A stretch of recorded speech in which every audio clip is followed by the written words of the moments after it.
परीक्षा नहीं हुई, लेकिन आज नहीं तो कल होगी। ये कोरोना महामारी आज नहीं तो कल जरूर खत्म होगी। स्कूल कॉलेजेस कभी ना खुलें, ऐसा नहीं होगा। अभ्यास करते रहोगे तो कोई पछतावा नहीं होगा। कोरोना महामारी के चलते इस समय स्कूल और कॉलेजेस बंद पड़े हैं, जिसके चलते विद्यार्थियों में पढ़ाई के प्रति लापरवाही देखी जा रही है।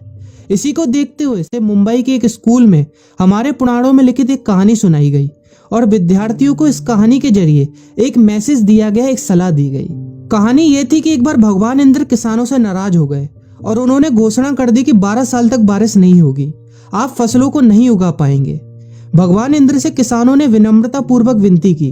किसानों की विनती को देखते हुए इंद्र ने बड़ी चालाकी से बारिश न होने का सारा श्रेय भगवान शिव के ऊपर डाल दिया और कहा कि बारिश तभी संभव है जब भगवान शिव अपना डमरू बजाएंगे। लेकिन इंद्रदेव भगवान शिव के साथ पहले ही गुप्त रूप से चर्चा कर चुके थे और उनसे किसानों के साथ सहमत नहीं होने के लिए भी अनुरोध कर चुके थे। जब किसान भगवान शिव के पास बारिश के लिए विनती करने के लिए गए तो उन्होंने भी कह दिया कि बारिश तभी होगी जब मैं 12 साल बाद अपना डमरू बजाऊंगा। निराश होकर वापस लौटते किसानों ने 12 साल तक इंतजार करने का फैसला किया। लेकिन उनमें से एक किसान वापस लौटकर नियमित रूप से अपना काम कर रहा था, खेती कर रहा था, यहाँ तक कि बीज भी बो रहा था। अन्य किसानों ने यह देखकर उस किसान का मजाक उड़ाना चालू कर दिया। कुछ किसानों ने उससे पूछा भी कि आप अपना समय और ऊर्जा क्यों बर्बाद कर रहे हैं, जबकि आप जानते हैं कि 12 साल तक बारिश नहीं होने वाली।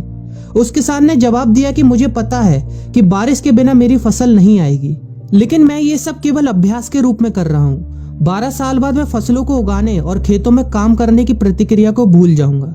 शरीर की काम करने की आदत छूट जाएगी और शरीर आलस का शिकार हो जाएगा। इसलिए मैं अभ्यास करता रहता हूँ कि जब 12 साल बाद बारिश होगी तो मुझे काम करने में मुश्किल नहीं होगी। जब इस किसान की यह बात पार्वती जी को पता चली तो उन्होंने भी चिंतित होकर शिव जी से कहा, आप भी 12 साल बाद डमरू बजाना भूल सकते हैं। यह सुनकर भगवान शिव भी चिंतित हो गए, इसलिए कहीं वो डमरू बजाना भूल तो नहीं गए, इसकी जांच करने की सोची और अपना डमरू उठाकर बजाने की कोशिश करने लगे। कोशिश करते हुए जैसे ही डमरू से आवाज आई वैसी बारिश होने लगी और जो किसान नियमित रूप से अपना काम कर रहा था उस किसान का खेत फसलों से हरा भरा हो गया। लेकिन बाकी सभी बारिश का इंतजार करते किसानों को पछतावा हुआ, क्योंकि उन्होंने अभ्यास करना भी छोड़ दिया था। इसी तरह 2 सप्ताह बाद, 2 महीने बाद या 2 साल बाद लॉकडाउन समाप्त हो जाएगा। कोरोना महामारी भी खत्म हो जाएगी।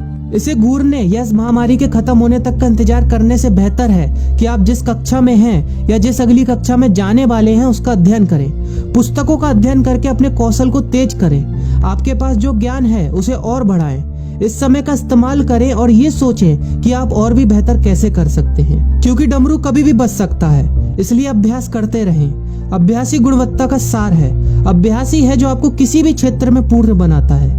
अगर आप अपनी पढ़ाई के प्रति लापरवाही छोड़कर अभ्यास करते रहेंगे तो जब काम करने का समय आएगा, जब भी परीक्षा देने का समय आएगा, तो आप हर चुनौती और अपने हर क्वेश्चन का जवाब देने के लिए तैयार रहेंगे।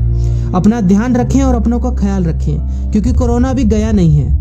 घर पर ही रहने की कोशिश करें ताकि आप भी और अन्य भी सुरक्षित रहें और नियमित रूप से अभ्यास करते रहें, क्योंकि डमरू कभी भी बच सकता है।